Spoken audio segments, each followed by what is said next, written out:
Ყოვლისა უბრალოდ სანამდე მოგახსენებთ ბატონ სუპერსტარ ჩემი შეხვედრასთან დაკავშირებით მე ერთ გაოცებას გამოვხატავ ანუ ბრძანა რომ ლუდის კონკურსი რო ყოფილიყო აქ ალბათ მეტი მასმედია იქნებოდაო მე გაუცნობლად სად არის მასმედიის წარმომადგენლები რატომ არ მოვიდნენ აქ და რატომ არ აინტერესებს საერთოდ ცოტა გამსახურდიას ინფორმაცია და საერთოდ რეალური საქმეები. ამასთან ერთად მე მინდა გითხრათ გუშინ გადავეცი ინფორმაცია Media News, როგორც გამოვედი ბატონ ცოტნე გამსახურდიასგან, რომ როგორც მანთხოვა დაუყოვნებლივ იქნეს გამოსხერებული ინფორმაცია მეში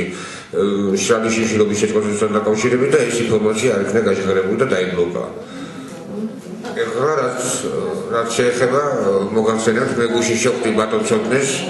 ბატონ ცოტნე ბრძანა რომ ის წვევან შეწყვეტა შილობა 13-ში და რათა მან გაუძლოს აი ამ მდგომარეობას რა მდგომარეობაში ციგია და შეძლოს იმ არაკაცების და ამ უზნეობის მხილება ბოლომდე და საბოლოო ჯამში ისინი წარდგეს ჰააგის სასამართლოზე აი ამიტომ იბრძვის ბატონი ცოტნე ეს ერთი ახლა რაც შეეხება დანარჩენს ყველაზე დიდი მწვალებელი ვინც არის მერვე საფრთხეში ეს გახლავთ ვინმე ოლეგი ფაცაცია რომელსაც საკმაოდ დიდი კლანები აქვს ხელისუფლებაში და ამობენ იმასაც რომ ბატონ მიშა სააკაშვილის ძალიან ძმის ახლობლები არიან და რომლებიც მართავენ აი ამ ყველაფერს მერვე საფრთხეში ამ ხალხის წამებას და წვალებას ახლა რაც შეეხება დატო ბესტაევს რომელიც ხმა სამების მაისის ბატონ ცოტნეს ყოველდღურად და 24 საათში მას საფუძვლიანი ეჭვი რომ ბატონ ცოტნეს იმას ვქია ბატონ დავითს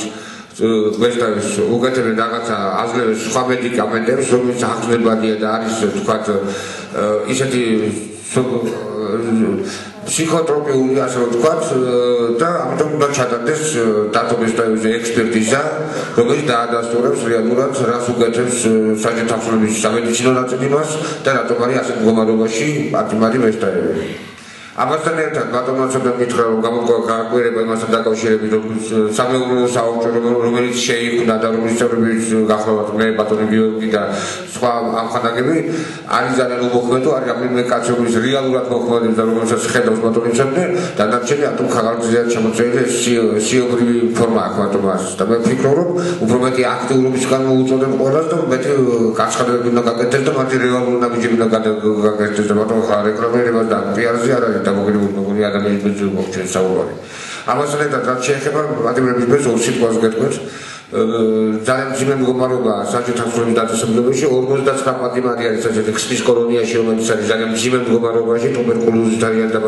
დაავადებული არის ნაწილი მისი ჰეპატიტი პატიმრებს და აქვს შიცი დაავადებულია რომელიმე პატიმარი და მათი დაუყოვნებლივი განთავისუფლება მე მქონდა საუბარი ბატონ დიმიტრი რობინიძის წინა შეხვედრაზე და მან ეს აკითხებთ მის ხელს დასვამდა ბიუროს ხდომაზე პარლამენტის ბიუროს ხდომაზე და ალბათ დასვამდა ბატონ დიმა დიმა სიტუაცია. ამასთან ერთად მე მინდა გითხრათ რომ თვითონ საჯარო თანხმობის დაწესებულებაში არის ძალიან ცუდი კონტინენტია კადრებში, ნუ კადრებია თვითონ ისინი მობილიზებული როგორც ჩანს ახალ მინისტრს რაღაც დარიგებები მისცა, იმიტომ მინისტრის შეცვლის შემდეგ მოხდა ხალხის თქვა წამება და ძალიან ცუდ მდგომარეობაში აღმოჩნდა ეს ხალხი. მან თქოს ერიდებოდნენ ამ ხალხის თქვა წამებას და აი ეს წვალებას ამ ხალხის მაგრამ მინისტრის შეცვლის შემდეგ მოხდა ეს პატიმრების ასეთ მდგომარეობაში ჩაყენება. აი ეს არის ჩემი საკუთარი რას მინდა მეთქვა მაგით.